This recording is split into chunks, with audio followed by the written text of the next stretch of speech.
So recently I decided to revisit GTA 5 for the first time in years. I thought it would be fun to try and immerse myself in the game, follow traffic laws, avoid unnecessary violence, and really get into the minds of Michael, Franklin, and Trevor. It was fun, until it wasn't. Because one moment I'm obeying traffic lights like a model citizen, and the next, the game's pushing me into a mission where I'm taking out a squad of FIB agents with zero realistic repercussions. It got me thinking, should GTA 6 aim for a more immersive, realistic experience, or should it stick to the arcade-style chaos that we all know and love? Now, if there's one game that nailed immersion, it's Red Dead Redemption 2. Rockstar went all out with making you feel like you're really in the Old West. I mean, Arthur Morgan and his gang weren't just characters, they were people you got to know and care about. The attention to detail in that game is just insane. Arthur could gain or lose weight depending on how much he ate, his hair and beard grew over time, and you had actual incentive to sleep and keep him well fed. This is insane gameplay. But more importantly, the camp interactions were a whole new level of immersive gameplay. You'd sit down for a meal, contribute to the camp's needs, and engage in conversations that made the world feel lived in and real. Your actions had real consequences too.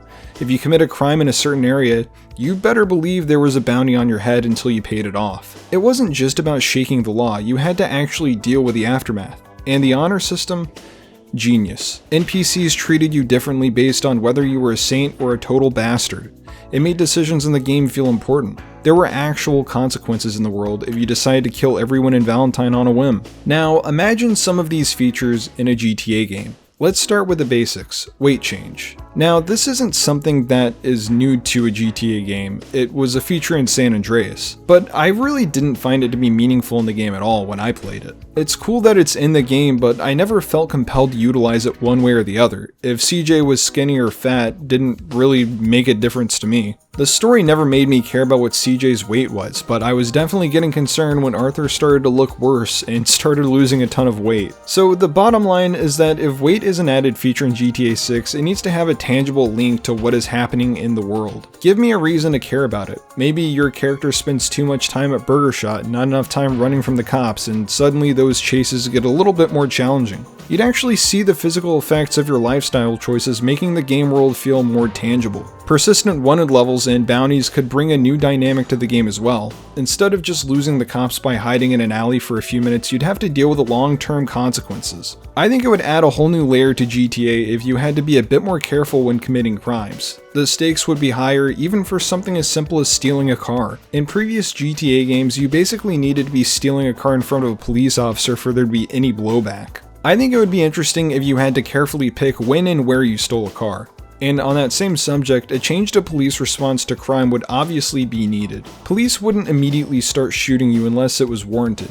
But this is a parody of America we're talking about, so maybe it isn't so far-fetched for a police officer to shoot you without cause. For crimes that do warrant a large police response, it would make sense for there to be some lasting effect in the area that the crime happened in. Robbing a bank? Well, that area is going to be hot for a while, and you need to lay low or face the heat every time you show your face. Maybe certain areas become no-go zones for a while, forcing you to strategize your movements more carefully, or maybe it's so bad that you're forced to retreat from the area completely. The honor system could be tricky but interesting. It could go hand in hand with the previously mentioned police system. The only problem is that honor within Grand Theft Auto doesn't make a whole lot of sense. We're talking about a game titled after the crime of stealing vehicles. Our protagonists are not going to be good people, and that is not going to change. Something like a notoriety system may be better suited for Grand Theft Auto. The system would essentially indicate how well known you are in Leonida based on your recent criminal or perhaps heroic activity. Imagine NPCs reacting to you based on your reputation. Help someone on the street and you might get some info or a discount at a store. Go on a rampage and people will start avoiding you or calling the cops at the first sight of you. It could make the world feel more alive and responsive. Your choices could impact the storyline, opening up different missions or dialogue based on how you're perceived in the world. But of course, for these immersive features to really shine, they need to complement the story. RDR2's slower, methodical pacing allowed you to really soak in the world and the characters. GTA 5's story, on the other hand, was fast-paced and in-your-face, which worked great for what it was. But if GTA 6 wants to be more immersive, it might need to slow things down a bit. Instead of a constant barrage of high-octane missions, we could have more moments that let us get to know the characters and their world. Smaller decisions and story moments could build up over time, making the big climaxes feel even more impactful. Imagine a GTA game where every heist, every decision has a ripple effect throughout the story and the world. We could have missions that aren't just about pulling off the next big score, but involve building relationships, making tough choices, and dealing with the consequences of our actions in a more nuanced way. Maybe you need to earn the trust of certain characters before they're willing to work with you, or perhaps your actions could cause certain factions to rise or fall in power. An immersive GTA 6 would benefit from having a slower and more methodical story, full of smaller decisions and story moments that focus on the player getting to know the characters.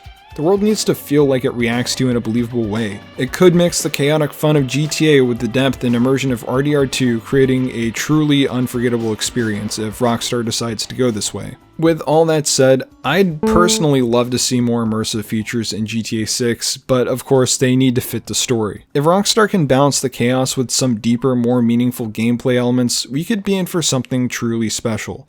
And based on what we've seen from the first trailer, it seems that this may be the direction the game takes after all. So, what do you think? Would you prefer GTA 6 to stick to its chaotic roots, or should it take a page from Red Dead Redemption 2's book and go for a more immersive experience? Let me know in the comments below. I'd love to hear what everyone thinks.